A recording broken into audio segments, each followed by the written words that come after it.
मैं तो उन पुलिस के लोगों से कहना चाह रहा हूं, याद रखो मेरी इस बात को, हमेशा योगी मुख्यमंत्री नहीं रहेगा।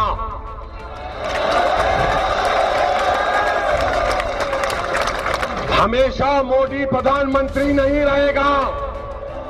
और हम मुसलमान वक्त के एतबार से खामोश जरूर हैं, मगर याद रखो हम तुम्हारे जुल्म को भूलने वाले नहीं हैं। हम तुम्हारे जुल्म को याद रखेंगे।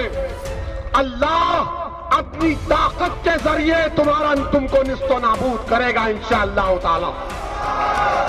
और हम याद रखेंगे, हालात बदलेंगे जब कौन बचाने आएगा तुमको। कुल-हिंद मजलिस-ए-इत्तेहादुल मुस्लिमीन सरबराह असदुद्दीन ओवैसी का एक वीडियो सोशल मीडिया पर तेजी से गश्त कर रहा है, जिसमें वो पुलिस ऑफिसराना के मुजालिम पर इज़हार ख्याल कर रहे हैं। ओवैसी के इस बयान को गलत बताने की कोशिश की गई, जिसके बाद इन्होंने ट्वीट करते हुए कहा कि इनके वीडियो को गलत पेश किया जा रहा है। असदुद्दीन ओवैसी ने अपने ट्वीट में कहा कि कानपुर में जो इन्होंने खिताब किया था, इससे किसी को धमकी या फसाद के लिए उकसाने वाली बात नहीं की गई थी, बल्कि पुलिस मुजालिम के हवाले से इज़हार ख्याल किया गया।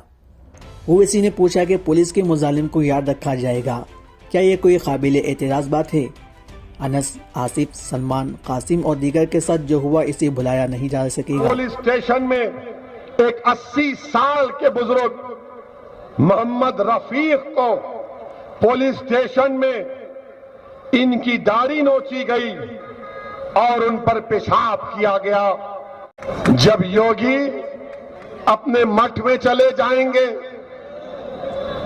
मोदी पहाड़ों में चले जाएंगे, हो सकता है या कहीं पर जाकर रहेंगे, जब कौन आएगा हम नहीं भूलेंगे। याद रखो हम वो भी नहीं भूलेंगे कि एक मुसलमान ऑटो रिक्शा ड्राइवर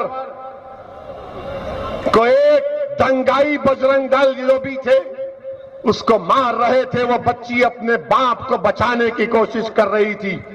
यही कानपुर में हुआ था ना। हम याद रखेंगे, वो बच्ची उस बाप की बेटी नहीं, मेरी बेटी है। मैं उसकी तकलीफ को नहीं भूलने दूंगा इंशाअल्लाह ताला।